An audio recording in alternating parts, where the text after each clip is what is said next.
Olá. O Brasil está envelhecendo. Em 2010, as pessoas com mais de 65 anos representavam 9% da população.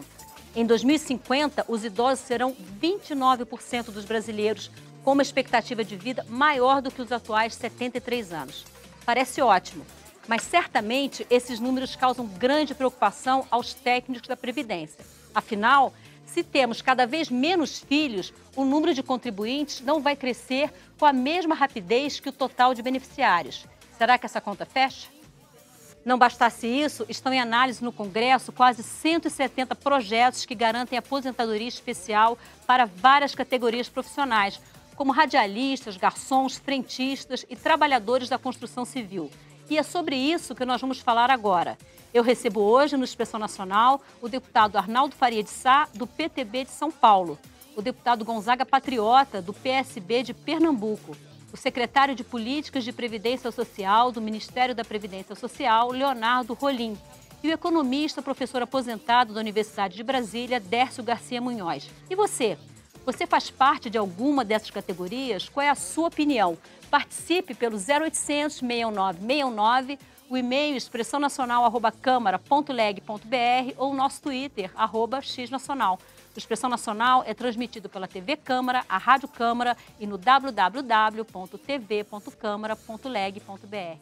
Senhores, muito obrigada por ter aceito o nosso convite para participar desse debate. Eu gostaria de começar com o secretário de Políticas de Previdência Social, Leonardo Rolim. Secretário, nós já recebemos uma pergunta que vai bem na linha do que eu gostaria de perguntar para o senhor. Essa pergunta vem de Arminda Cardim, de Ubirajara, São Paulo. Ela pergunta: que categoria tem direito à aposentadoria especial atualmente? E aí a minha pergunta, emendando, eu gostaria que o senhor dissesse não só quem tem direito à categoria especial hoje no Brasil, mas como é que isso funciona em outros países? Sobretudo em países que já envelheceram ou que estão em processo de envelhecimento, como o Brasil. Bom, em primeiro lugar, é um prazer estar aqui. As aposentadorias especiais no Brasil não são por categoria como já foram no passado. O conceito que está na nossa Constituição é referente a atividades que tragam prejuízo ou risco à saúde do trabalhador. Então, o que a nossa legislação ela garante é uma aposentadoria especial naquelas situações em que o ambiente de trabalho ele tenha algum agente que possa causar prejuízo à saúde, é um agente químico, físico ou biológico. Então, o conceito de aposentadoria especial por categoria está superado, ou seja, a princípio, nenhuma categoria está excluída da aposentadoria especial. Mas o que verifica-se não é o trabalhador, não é a categoria, mas sim o local onde ele trabalha, o ambiente de trabalho. Se o ambiente de trabalho é prejudicial à saúde do trabalhador, então ele tem direito à aposentadoria especial. Professor Dércio Garcia Munhoz, o senhor que é economista, a gente pensando em contas públicas, qual é a sua análise em relação a esse volume de propostas que tramitam na Câmara voltadas à concessão de categorias de aposentadoria especial? Perdão. Bom, eu acho que isso aí se coloca no contexto de uma discussão da questão previdenciária que se iniciou no início dos anos 90, depois veio a reforma 98, depois vieram as reformas do ano 2000, e até hoje a discussão não acabou. Ou seja, isso não é uma questão isolada, porque até hoje a gente tem argumentos consideráveis contestando a validade das hipóteses das reformas dos anos 90. E o que acontecia nos anos 90? Os argumentos que se utilizavam são os argumentos que nós estamos vendo agora, de que a população vai envelhecer, de que existe um número de contribuintes muito pequeno frente aos beneficiários, o número de benefícios, e uma série de outras coisas assim, que não tinham base real e levaram a uma reforma altamente danosa aos trabalhadores. Então, eu acho que a gente tinha que ver, por exemplo, nas aposentadorias especiais, se existem casos, e deve existir, de pessoas, de atividades que se enquadrem, né, no que o secretário Colim falou, eu acho que nós temos que estar abertos para isso. Não podemos dizer assim, não, quem entrou, entrou, quem não entrou, não entra mais. Não é isso. Nós não podemos alegar de modo nenhum, por exemplo, que não podemos fazer isso porque a Previdência não suporta isso ou aquilo. Claro que a Previdência suporta. Ela é altamente superavitária. A Previdência Urbana sempre foi e continua sendo altamente superavitária. Nós não podemos negar aqueles que exercem atividades que são danosas, né, em termos assim físicos, biológicos, não? Que encurta o período da atividade pessoal, não podemos negar sob nenhum argumento. E eu diria, apenas para finalizar, diria o seguinte, que nós somos muito rigorosos quando falamos em questões de benefícios sociais. Mas, no entanto, essa elevação de juros recente aqui na economia brasileira, ela provocou um rombo de 50 bilhões, aumento de 50 bilhões de reais nas despesas públicas de juros. Então, nós não podemos ficar com essa sensibilidade quando se trata de questão de justiça na área previdenciária, de restabelecimento de condições de justiça. Ok. Deputado Arnaldo Faria de Sá, a gente falou aqui de expectativa de vida, só acho que propostas desse tipo, elas consideram a maior expectativa de vida que tem os trabalhadores brasileiros atualmente? Olha, primeiro, eu não concordo com a expressão "o Brasil está envelhecendo". O Brasil está amadurecendo. E é importante que as pessoas, por ter uma melhor expectativa de vida, tenham o seu direito garantido. Esse fator previdenciário é o causador de todas essas propostas de aposentadoria especial, porque a especial não é atingida pelo fator previdenciário. O fator previdenciário é um roubo que se faz com o trabalhador brasileiro. O trabalhador brasileiro, depois de 35 anos de trabalho, na média de 50 anos de idade, vai se aposentar, perde 40% da aposentadoria pro resto da vida. Tem aqui uma pergunta da Maria Celeste, de São Paulo. Ela pergunta, gostaria de saber se a votação do fim do fator previdenciário ainda vai sair esse ano. E outra coisa, lembrando da nossa telespectadora, se for mulher, pode ter maior ainda. Depois de 30 anos de trabalho, na faixa de 50 anos de idade, ela vai perder 50% da aposentadoria pro resto da vida. Nós já derrotamos o fator previdenciário no Congresso, mas o Lula vetou. É por isso que eu digo que o FHC é o pai do fator e o Lula é o padrasto. Nós temos agora uma proposta que é do próprio governo. O atual ministro que está no governo, o Pepe Vargas, fez uma proposta da fórmula 95-85. E o governo não quer nem votar essa fórmula agora, que não é o fim do fator, mas uma porta de saída, porque esse fator é um roubo. Esse 95-85 significa a soma do tempo de contribuição com a idade. Quando a soma da idade, mas a contribuição da mulher é 85, ela ficaria fora do fator. Quando a soma da idade, mas o tempo de contribuição do homem é 95, ele ficaria fora do fator. Não é uma solução ideal, mas é possível, pelo menos isso. E as centrais sindicais estão todas com essa possibilidade de votar. Chega de roubar o trabalhador brasileiro. É muito difícil você dizer para o trabalhador que ele tem que aceitar essas imposições e você dá bilhões e bilhões no pagamento da dívida. A dívida paga muito mais do que o total da Previdência Social. O roubo que se faz com o trabalhador brasileiro. Deputado Gonzaga Patriota, foi falado aqui no começo do programa, pelo secretário Leonardo Rolim, sobre a questão de que até no 1995 a aposentadoria especial se dava por categoria profissional. E de lá para cá já houve uma mudança, né? As condições são que seja comprovado a efetiva exposição a agentes nocivos prejudiciais à saúde e integridade física. Então, de 95 para cá, a gente tem 18 anos que houve a mudança da legislação. A que o senhor atribui, então, o fato de que existirem quase 170 projetos tramitando na Câmara que vão ainda nessa linha de categoria profissional? Olha, eu quero fazer aqui as palavras de Arnaldo Faria de Sá. Primeira coisa, esse fator previdenciário é um mal grande que vem trazendo ao trabalhador brasileiro que se aposenta. Quanto ao nosso querido secretário falou, ora, se a gente tem aqui quase 200 propostas de aposentadorias especiais, é porque tem que se analisar isso. Problemas químicos, físicos, biológicos, de risco de vidas, esses aí já existem. A gente quer, dentro dessas propostas, fazer uma sistematização e encontrar uma saída para que a gente possa atender as categorias que estão propondo isto aí. A gente sabe que, como você falou, o Arnaldo Faria de Sá, a média de vida do Brasil ela cresceu. Obviamente que a gente tem que acompanhar o crescimento com as aposentadorias compulsórias. Eu acho que não pode mais ficar em 70, deve ir para frente um pouco. Agora, por outro lado, a gente não pode dizer, não, a Previdência Social não aguenta porque a Previdência Social vai quebrar. Eu fui autor aqui, Arnaldo era constituinte comigo, de aposentadoria para homens e mulheres do campo. Tem um tal de um centrão aqui, quase que me mata naquele tempo. Hoje é a maior distribuição de renda do país. Agora, eu lhe pergunto, quem paga as aposentadorias, as pensões dos trabalhadores rurais? o INSS, a Previdência Social, mas não foi feito para isso. A gente fez aqui para que fosse pago pelo Tesouro Nacional, até porque eles não contribuem. Então, não venham dizer a Previdência está quebrada, não está quebrada coisa nenhuma. O governo, o Tesouro, deve muito à Previdência Social. Em razão disso, eu acho que esse debate aqui é muito bom. É importante que a gente debate, e aí já perguntaram, este ano entra em votação, não vai entrar, mas é bom que a gente aproveite. Pressionar. Temos que pressionar para entrar. Temos que pressionar para entrar isso aí, porque senão não vai entrar nunca.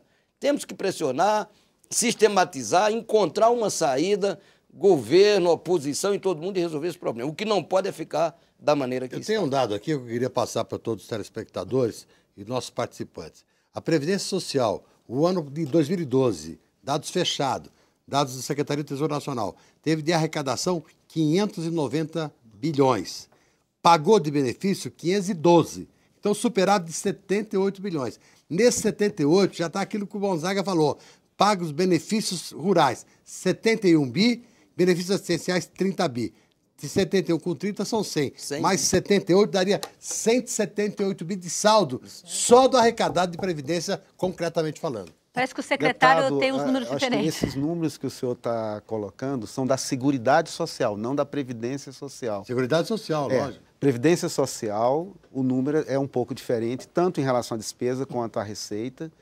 Nós, realmente, a Previdência Urbana tem superado. Dá os dados, quais são os dados? A Previdência Urbana Qual foi tem o total superado. de arrecadação, total de pagamento? Nós tivemos uma Previdência Urbana, um superávit na ordem de 21 bilhões. Então, esse discurso que a Previdência está quebrada, nós não concordamos também. Então não está quebrada. Não, de forma alguma. A Previdência Urbana teve um superávit de 21 bilhões no ano passado. Só urbana? Urbana. Tivemos uma necessidade de financiamento total na ordem de 42 bilhões, somando a urbana e a rural. Mas você sabe que a desoneração da folha, que obriga o Tesouro a repassar a Previdência, teve parte do repasse de 2012, só aconteceu agora em 2013. Sim, porque para fazer o repasse, deputado, correto, nós precisamos fazer um cálculo. O cálculo não é automático. Demora-se um tempo. Qual a defasagem? 4 meses. Então, no mês atual, nós fazemos a compensação de 4 meses para trás. Então, daí essa defasagem. No FAT é do mesmo jeito, não tem como ser automático. Qual a previsão da desoneração desse ano de 2013? A previsão que está no orçamento é na ordem de 15 bilhões. Vai dar 19 bilhões. 19 bilhões porque teve mais desoneração ocorrida durante o ano. Por enquanto não está caminhando para isso. Mas vai dar 19 bilhões e não vai ser transferido tudo isso do Tesouro para a Previdência, porque vem fazer o jogo de complicar a vida da Previdência. Eu não estou culpando o Rolim, não. É a máquina toda que está armada. Tem que se complicar a Previdência Pública para vender Previdência Privada. É isso que eles querem. O jogo todo é esse. Eu queria ouvir o professor em relação a essa questão de que quando o governo tenta dar um estímulo à economia e pratica desoneração de tributos, como no caso da folha de pagamento, no sentido de evitar demissões, esse dinheiro deixa de entrar direto na Previdência, mas o governo tira do próprio erário para cobrir, né? Está cobrindo um para descobrir o outro. Em que medida até que isso vale a pena, esse tipo de desoneração, no curto prazo? Bom, essa desoneração, eu acho que ela foi feita com muita propaganda e pouca racionalidade. Porque, inclusive, você desonerou setores que foram penalizados, ao contrário. Você tirou a contribuição sobre a folha e jogou ao COFINS. O que significa? Sobre o faturamento, eles estão pagando mais do que pagavam antes. Não. Então, não era esse o objetivo. Veja que foi feito muito às pressas a desoneração. Agora, a gente tem que lembrar o seguinte, a questão de desoneração ela foi colocada na Constituinte ainda. Quando se estabeleceu o esquema financeiro da Seguridade com o COFINS, se pretendia que aqueles recursos pudessem ser utilizados diretamente para você ir desonerando a folha. Mas o que aconteceu é que, como a Previdência era superavitária, como é até hoje, né?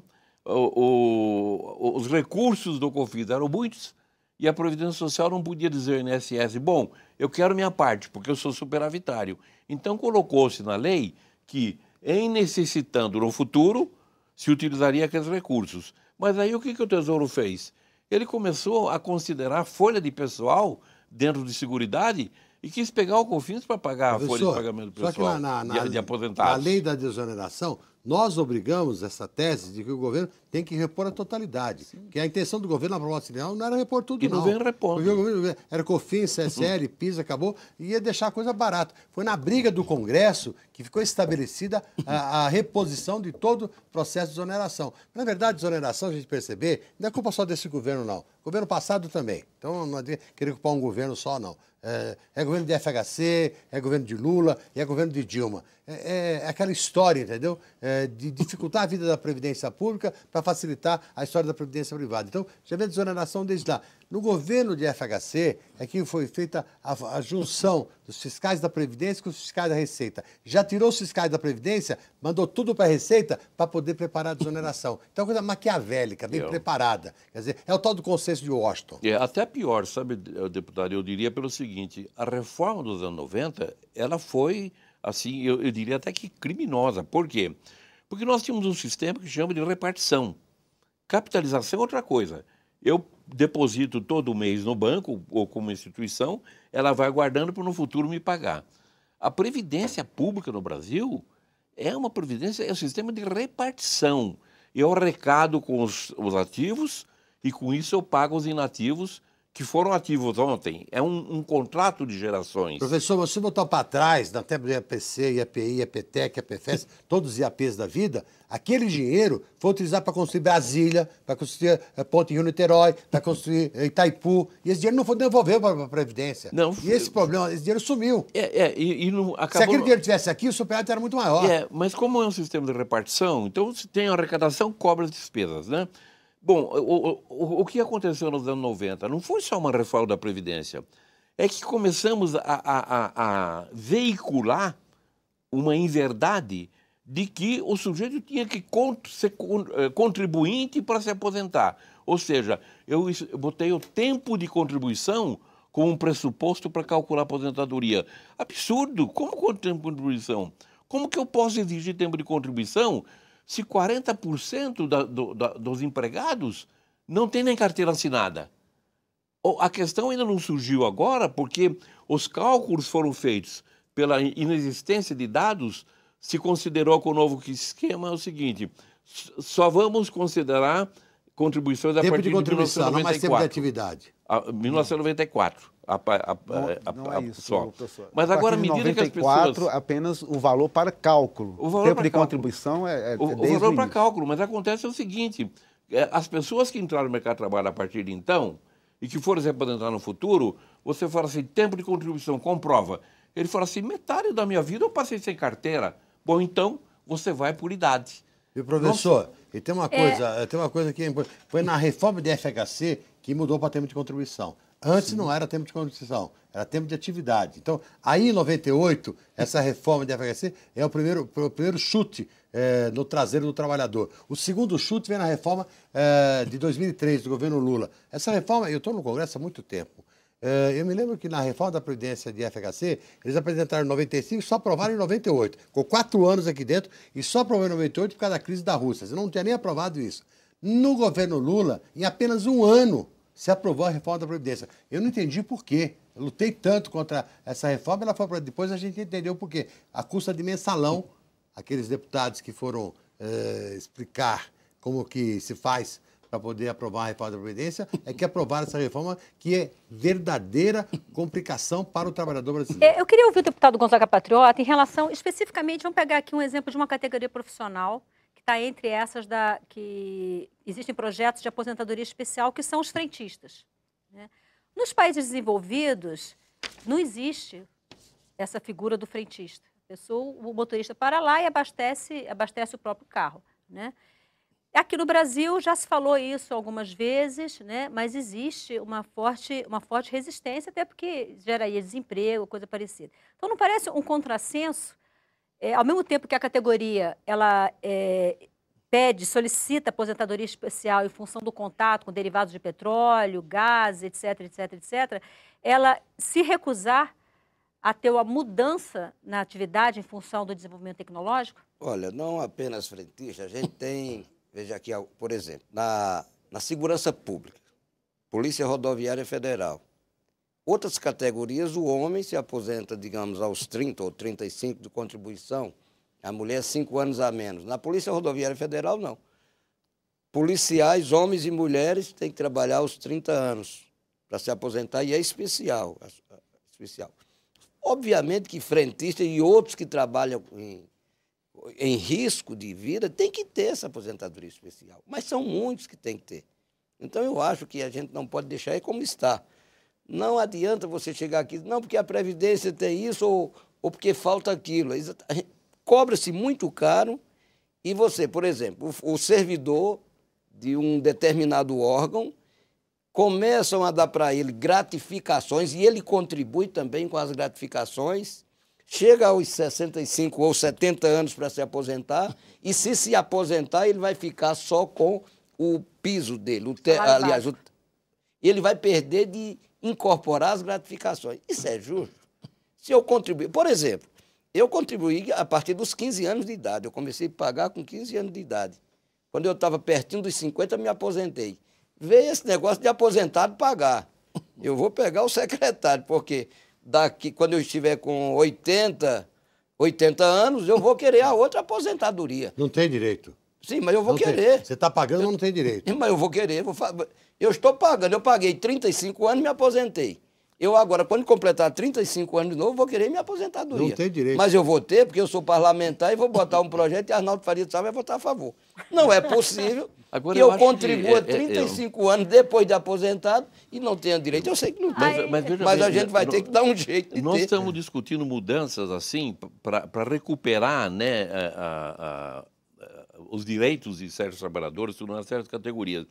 Mas, no fundo, a reforma dos anos 90...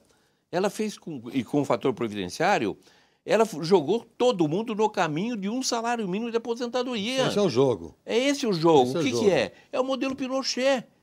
Que ele fez isso com a Previdência chilena, e o que aconteceu no Brasil, houve uma tentativa de liquidar, um minutinho só, deputado, de liquidar com a Previdência oficial, exatamente para viabilizar um sistema privado de previdência. Professor, e está sendo realizado com essa reforma. Essa Previdência chilena que o senhor fala aí, que Pinochet instituiu no Chile, quando a Bachelet foi presidente, ela precisou, antes de sair, criar um benefício complementar, porque os aposentados estavam tão pouco que se não tivesse a complementariedade não teriam direito a nada. E ela, antes de sair, criou e desmontou totalmente essa forma chilena de ser, já no governo Bachelet, porque viu que não deu certo. E queriam fazer aqui no Brasil a mesma coisa. Apesar de ter sido ruim a reforma da Previdência FHC e a de Lula, a gente conseguiu evitar algumas coisas. Na verdade, são essas. Como o senhor é de mais idade que todos nós na mesa, o senhor deve conhecer GBOX, CAPEM, Montepio da Família Militar, Montepio do Integro. O senhor conhece algum aposentado desses sistemas? Não, eu não conheço. Eu me bati, quando eu fui presidente do Conselho Superior da Previdência Social,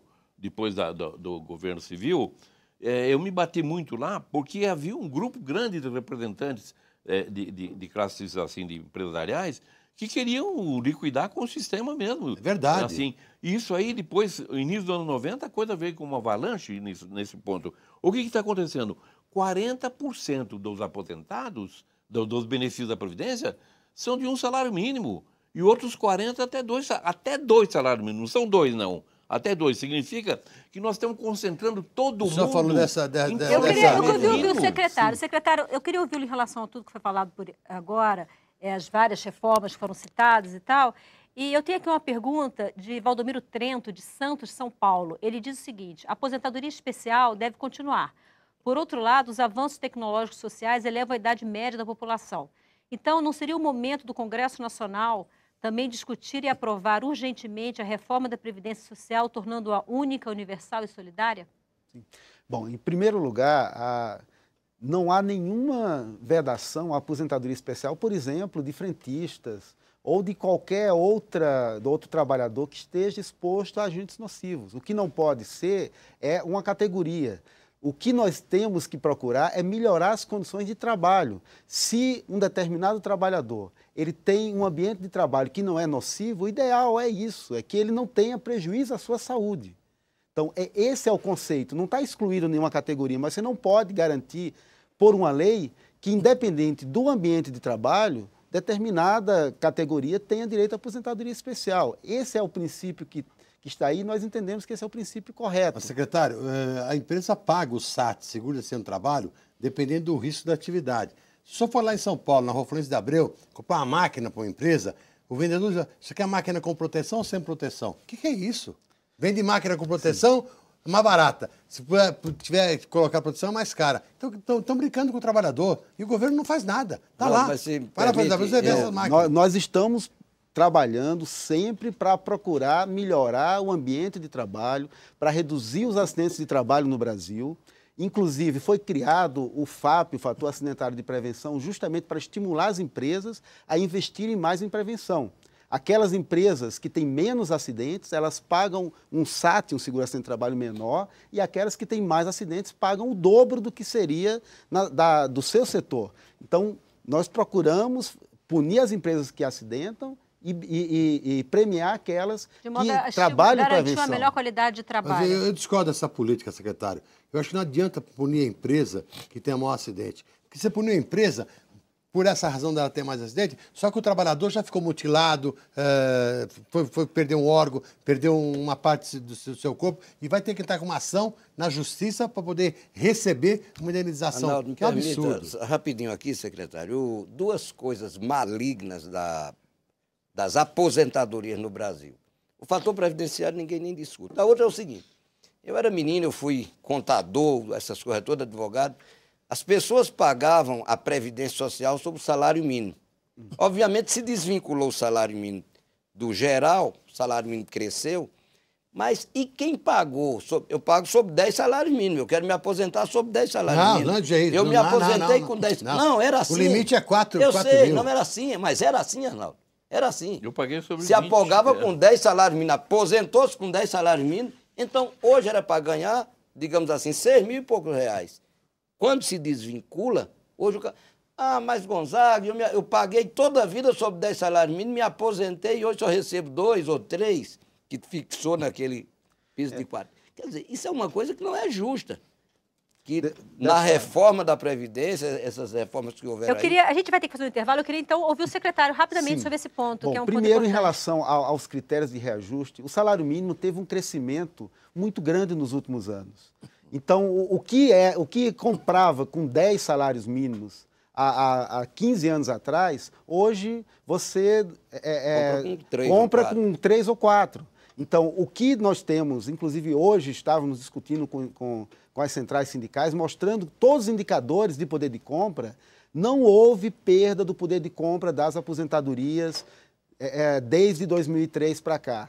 Pelo contrário, houve aumento real. Outro ponto... Eu queria dizer isso na volta do bloco, eu queria dizer que não houve perda, eu vou querer rebater no próximo bloco. Vamos deixar o secretário concluir para a gente poder ir para o intervalo. Outro ponto que o deputado coloca é a questão do fator previdenciário. Nós também entendemos que o fator previdenciário não é uma boa política do ponto de vista previdenciário. Parabéns. Ele é uma boa política do ponto de vista fiscal, mas previdenciário não, porque ele não protege adequadamente o trabalhador quando ele está na velhice. O que o fator previdenciário, ele foi criado com a ideia de adiar a aposentadoria, porque o brasileiro se aposenta muito jovem. Em média, se aposenta com 54 anos. 20% se aposenta com menos de 50 anos. Em lugar nenhum do mundo. Aí, não. A idade média continua praticamente. Sim, é esse o ponto. A gente volta no segundo bloco. Não alterou, não.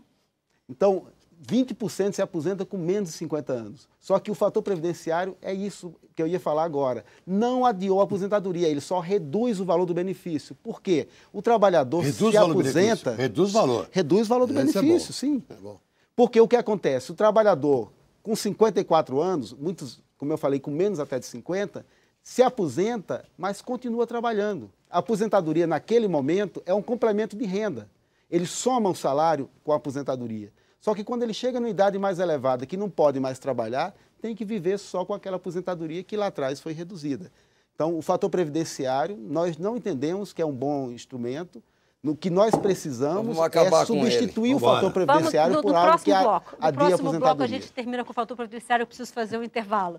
Você que está em casa ainda pode participar pelo 0800 69 69, pelo e-mail expressãonacional@câmara.leg.br ou ainda pelo nosso Twitter, @xnacional. Expressão Nacional volta já já, eu espero você, não saia daí.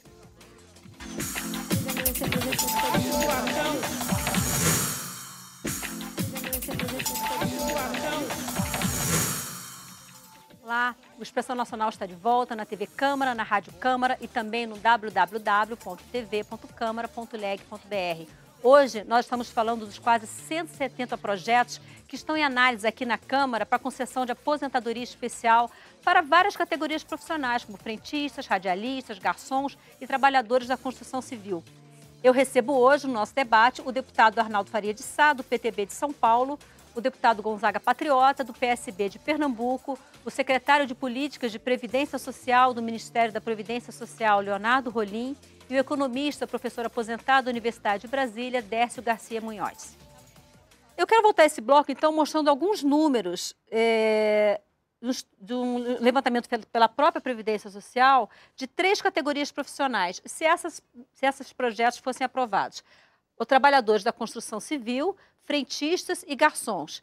Essas 3 categorias, entre 2014 e 2017, qual seria o impacto dessa aposentadoria especial para as contas da Previdência? Na construção civil, 16 bilhões 810 milhões de reais. Os frentistas, 1 bilhão e 88 milhões de reais. E os garçons, 3 bilhões e 271 milhões de reais. No total de pouco mais de 21 bilhões de reais. A gente está falando aqui de 3 categorias, mas são inúmeras categorias profissionais. Então, eu queria voltar nesse bloco com o secretário. Secretário Leonardo Rolim, existe alguma forma de as empresas ou mesmo os trabalhadores contribuírem para, na hipótese de aprovação dessas propostas, minimizar o impacto desses números na Previdência Social?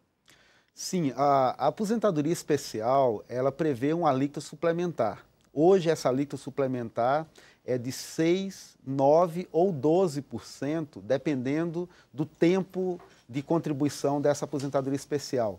Se for de 15 anos, a alíquota suplementar é de 12%, se for 20 anos é 9%, se for 25 anos é 6%. Só que essa alíquota suplementar hoje ela já não é suficiente para garantir o pagamento dessa aposentadoria especial. Lembrando bem que a aposentadoria especial, além da redução de tempo, ela também retira a aplicação do fator previdenciário, né, que é justo em função de se aposentar mais cedo por algo que é prejudicial à saúde do trabalhador. E como o deputado Arnaldo bem colocou, eu acredito, boa parte desses projetos de lei, há uma tentativa de não aplicação do fator previdenciário. E outra coisa, você sabe que vai entrar em vigor agora, no dia 9, a aposentadoria especial para as pessoas com deficiência grave, moderada e leve. O principal desse projeto foi justamente impedir a aplicação do fator previdenciário. Tudo que a gente votar agora em Previdência, vamos tentar tirar o fator, esse maldito fator. E uma coisa que você colocou no bloco anterior, que eu queria responder, você disse que as aposentadorias têm mantido o valor real. Não tem mantido, não.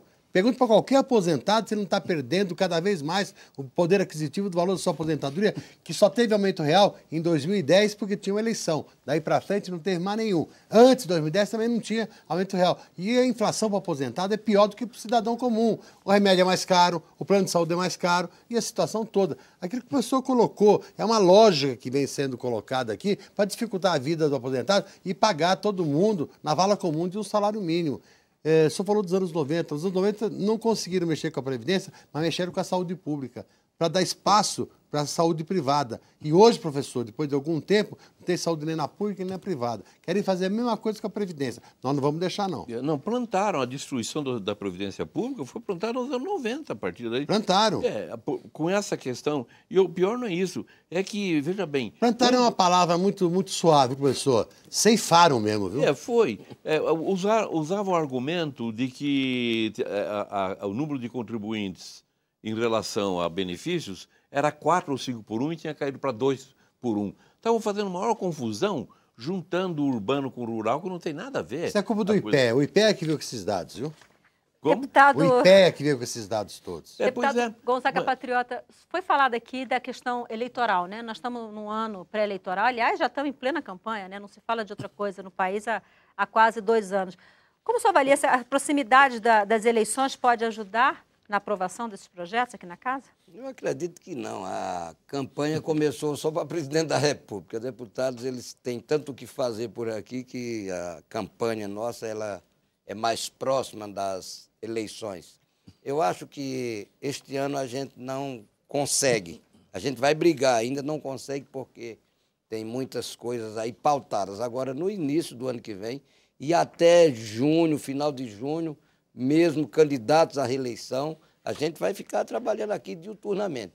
Eu não queria estar na pele do secretário Eduardo, porque... Leonardo, secretário Leonardo, porque, na verdade, ele está aqui, ele mostra o que faz, tecnicamente ele tem razão no que ele coloca. A sua política, a política da Previdência. Agora, eu, como aposentado, que tenho contato diário com os aposentados, e eu reitero aquilo que falei anteriormente, que tiveram na cabeça a política de se aposentar com tantos salários mínimos, que o salário mínimo cresceu, foi importante, a desvinculação do salário mínimo de outros salários, o fator previdenciário, eu votei contra, voto contra, e quero é que ele se acabe, mas houve esse crescimento do salário mínimo.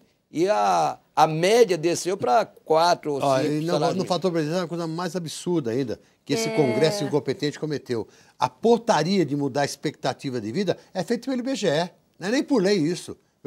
Uma simples portaria do IBGE muda a expectativa de vida no final do ano e aumenta a porrada do fator previdenciário. Agora, aquilo que eu vinha falando aqui, você trabalha na própria Previdência Social, no INSS, trabalha no INSS, ganha R$3.000, mas tem gratificações, incorporações, aliás, que não incorporam, e ele recebe R$5.000, R$6.000. Agora, chega aos 70 anos, é obrigado a se afastar, não pode mais, pela compulsória. Ele vai se aposentar com R$3.000. Isso desmantela milhões de famílias no Brasil. Tem que se ver isso. Eu quero ele passar não pode uma levar pergunta. essa parte, não incorpora, ele não pode levar. Quero passar uma pergunta para o secretário Leonardo Rolim, mas quero antes esclarecer, que foi comentado aqui que o secretário está, vamos dizer assim, em desvantagem aqui no nosso debate. Infelizmente, nós não conseguimos trazer um deputado do Partido dos Trabalhadores para estar nessa mesa. Convidamos vários parlamentares, mas infelizmente nenhum deles pôde estar aqui conosco, que provavelmente teria a visão do governo sobre essa questão da aposentadoria junto com o secretário. O secretário vai sair inteiro, agora o deputado não vai sair inteiro aqui. Secretário Leonardo Rolim, eu tenho aqui uma pergunta, é de Pedro Luiz de Arantes, eu não sei de onde ele é, ele diz o seguinte: trabalha há quase 28 anos com eletricidade e eletrônica industrial, habitualmente exposto ao risco de choque e arco elétrico. Aí ele diz assim, e ele não tem direito à aposentadoria especial. Enquanto isso, um professor, que para mim é a profissão mais importante do país e merece, ele diz, que não está exposto ao risco, tem garantia de aposentadoria especial.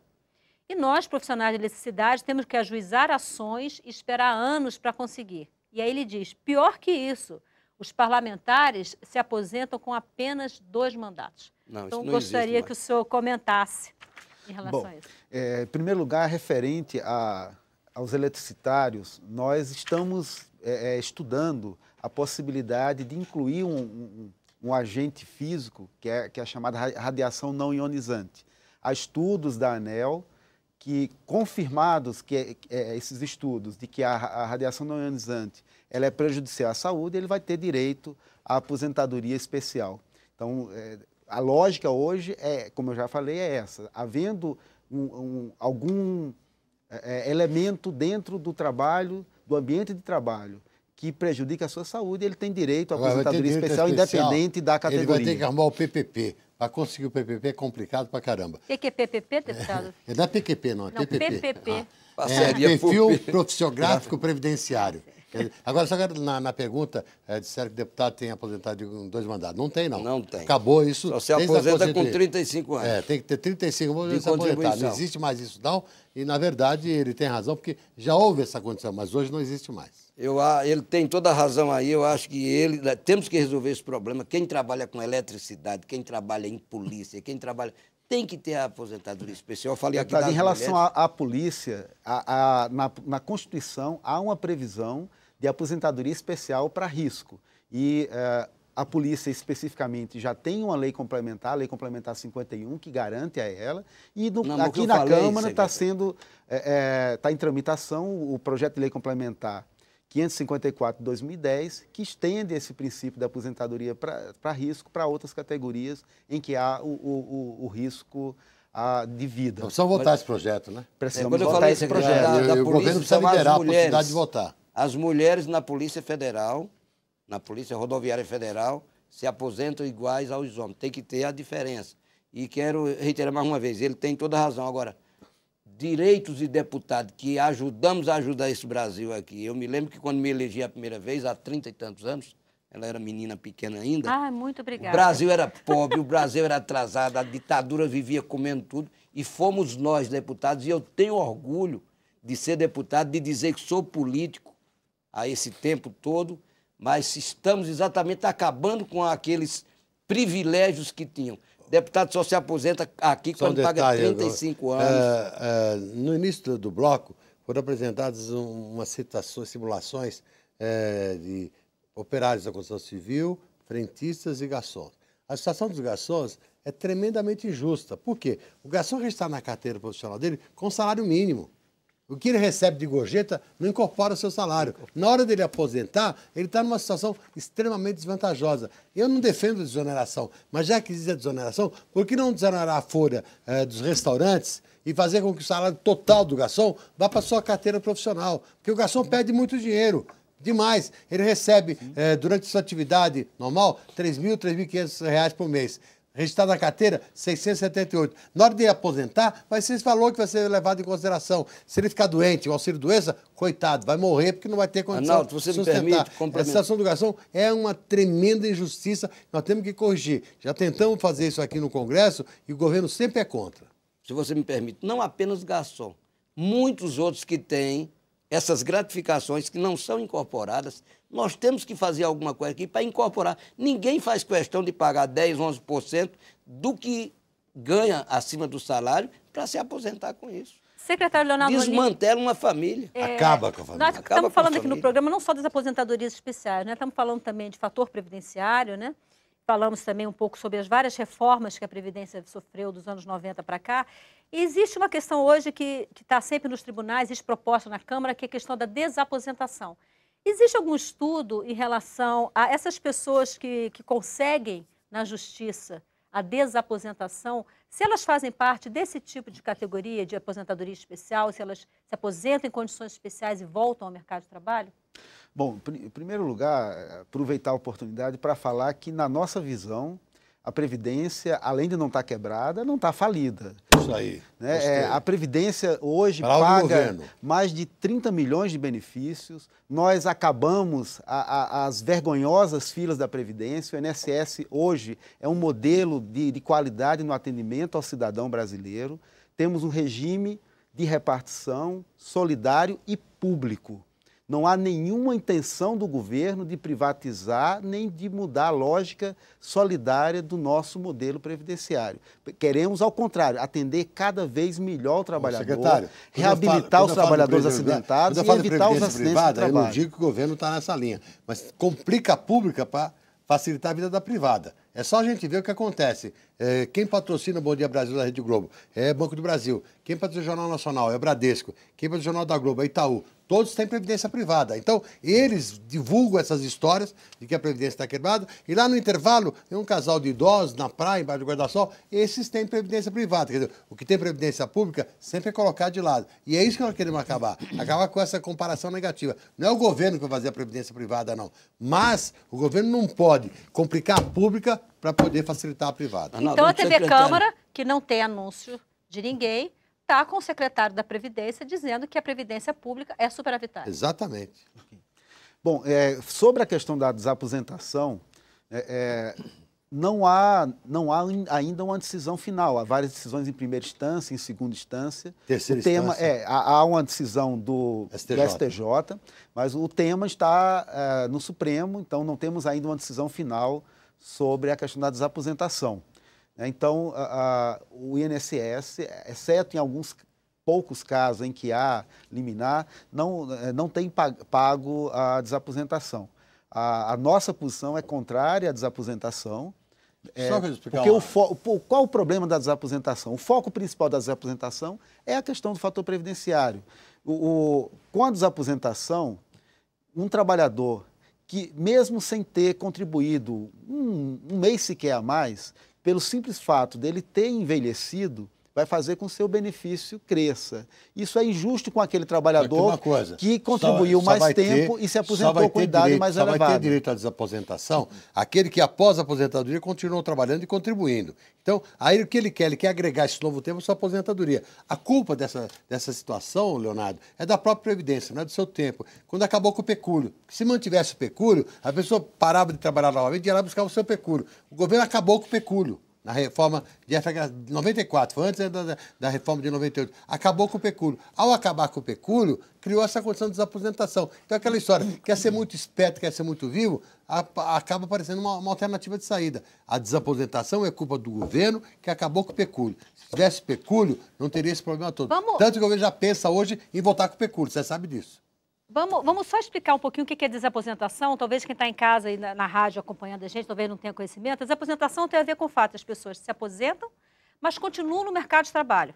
Sejam porque acreditam que estão novas, ainda estão produtivas, seja porque, em função do que foi falado aqui, que o benefício que recebe da Previdência é baixo, é inferior à contribuição que ele fez ao longo de vários anos, isso foi falado. Então, muitas pessoas vêm recorrendo à justiça brasileira no sentido de que, uma vez que elas voltaram a trabalhar, estão registradas e estão contribuindo para a Previdência, que elas possam incorporar ao seu benefício, quando elas voltarem a se aposentar, essa contribuição que foi feita, o que não é possível hoje. Existem propostas em tramitação aqui na Câmara e já existem ações judiciais em torno disso. Eu gostaria de ouvir o economista Décio Garcia Munhoz em relação a essa questão da desaposentação. Qual é a sua opinião, professor? Bom, eu acho que isso aí está ligado ao fator previdenciário. Porque, veja bem, uma pessoa que começou a contribuir com 20 anos de idade e que aos 55 anos completou 35 anos de contribuição, ele tem as condições de aposentadoria. Aí descobre que o INSS, o governo, vai dizer assim, como você deve viver mais 25 anos, nós vamos cortar em 30% a sua aposentadoria. Então, na hora que ele se aposenta, o que seria um prêmio pela longa jornada de trabalho, ao invés disso, ele passa a ter um ganho inferior ao que ganhava antes e não tem condições de sobreviver. Então, ele é obrigado a continuar trabalhando e contribuindo. E nessa altura, ele diz, bom, eu quero me aposentar novamente, ou seja, eu quero incorporar na aposentadoria as contribuições que eu fiz tempo agregado depois que eu aposentei. Mas existe também o caso do trabalhador que quer voltar a trabalhar, não simplesmente porque o salário, o benefício que ele vem recebendo não é suficiente, mas porque ele se entende produtivo e quer continuar trabalhando. Um professor universitário, por exemplo, muitas vezes ele chega aos 60 anos no auge da sua produção acadêmica e ele já está aposentado e ele quer continuar produzindo, quer continuar dando aula. O mesmo acontece recentemente, foi muito falado isso, com o ministro do Supremo Tribunal Federal, que se aposenta aos 70 anos e hoje em dia ele está super bem no auge da produção. Mas sabe o que é? Quando nós vemos que 80% dos aposentados estão na faixa até 2 salários mínimos, o que significa que deve estar, no máximo, concentrado em torno de 1,2, 1,3 salários mínimos, 80%.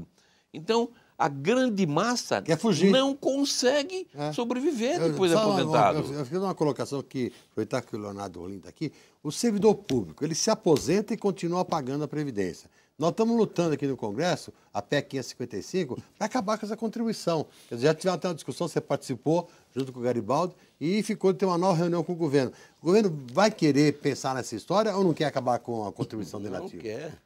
Não, nós estamos abertos para discutir o tema, né, como o ministro Garibaldi já discutiu.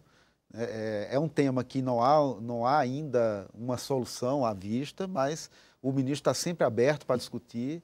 É um ponto que nós podemos, e como qualquer outro que diz respeito à Previdência, discutir com o Congresso Nacional. É que o ministro disse que tinha que ter reunião com o planejamento, com a Fazenda, Exatamente. E até agora essa reunião não aconteceu. Ela pode acontecer? Não, com certeza teremos uma nova reunião. O que eu não posso garantir é que vamos apresentar uma proposta, mas discutir com o Congresso, o governo está sempre aberto a discutir. Vamos discutir sim. O que acontece aqui, se me permite, é o seguinte, é que na Constituição atual, você fez parte comigo aqui, X% da arrecadação fiscal vai para município, vai para estado, tal e tal. E de lá para cá, começaram a criar figuras novas, que isso não é taxado. essa contribuição não entra nisso e muitas outras coisas. Então, não adianta que a Previdência não vai querer tirar, por exemplo. O senhor acabou de dizer, não, você vai contribuir mais 35 anos, não vai se aposentar. Eu sei que não vou. Quem está aposentado que volta a trabalhar, muitos voltam a trabalhar, contribuem, também não incorpora naquela aposentadoria depois. Muitos aposentados estão olhando para a gente agora. Inclusive, com raiva. Com raiva. Muitos, com e raiva. eu estou recebendo várias Inclusive, perguntas Dona Elisa, minha mãe, que questionando... deixou de votar em mim para votar em Arnaldo, porque disse que só Arnaldo Faria de Sá que defende os aposentados do Brasil. A gente defende, porque, infelizmente, neste país, mesmo redemocratizado, o poder do parlamento ainda é muito pequeno. Deputado Gonzaga Patriota, eu vou pedir para o senhor, nós estamos quase no final do programa, explicar como funciona a aposentadoria dos parlamentares, porque várias dessas perguntas que estão chegando aqui dizem respeito à aposentadoria dos parlamentares. Por favor. Eu cheguei no parlamento, eu sou servidor público e contribuí durante vários anos. Naquele tempo, alguns parlamentares com 2 mandatos, como falou aí, ele tinha contribuído 8 anos, ele tinha uma aposentadoria proporcional, 8,30 avos.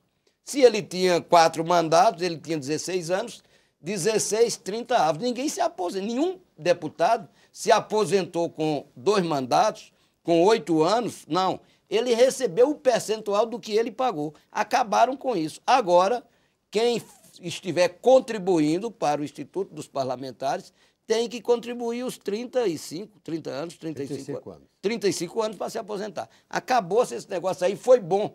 Como tiraram muitas coisas que existiam aqui, e tinha que ser tirado mesmo. Nós temos que ser aqui iguais aos trabalhadores. Um trabalhador que estão nos vendo aí. E nossa aposentadoria tem que ser igual à aposentadoria. Não é especial. Não é especial, acabou isso. Senhores, nosso tempo está esgotado. Eu quero agradecer ao deputado Arnaldo Faria de Sá, do PTB de São Paulo, pelas explicações, pelas participações Vamos continuar brigando. Tem que fazer muita coisa aqui no Congresso, tem muita gente prejudicada, e nós temos que pressionar o governo para mudar essa Previdência. Secretário Leonardo Rolim, do Ministério da Previdência Social, muito obrigado também por sua presença. É um prazer e temos como grande desafio construir a Previdência do futuro. Deputado Gonzaga Patriota, PSB de Pernambuco, muitíssimo obrigado. Eu quero agradecer essa oportunidade, quero dizer aos aposentados aí, enquanto eu tiver mandato, eu vou brigar, porque sou aposentado e vou brigar por vocês, junto com o Arnaldo, para ver se minha mãe não vai votar nele novamente. Professor, economista Décio Garcia Munhoz, muito obrigado também por suas explicações, pelo esclarecimento em relação às várias reformas que a Previdência vem sofrendo. Assim, eu agradeço e acho que o programa é muito importante, porque nós temos que tentar reconstruir a Previdência Social. Nós temos que ter consciência que ela foi destruída a partir das reformas dos anos 90 e que se aprofundaram no início do século.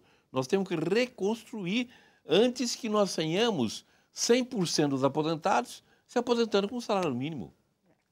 Esse é o jogo, professor. A você de casa que nos acompanhou, que participou do nosso debate pela TV Câmara, pela Rádio Câmara e também pela nossa página na internet, muito obrigado. Nós recebemos muitas perguntas, que eram perguntas específicas, por exemplo, de trabalhadores do Porto de Santos, professores, de vigilantes. Nós vamos passar essas perguntas para os nossos convidados. Muito obrigada pela audiência, pela participação. O Expressão Nacional volta na próxima semana, na terça-feira, e eu aguardo você. Até lá.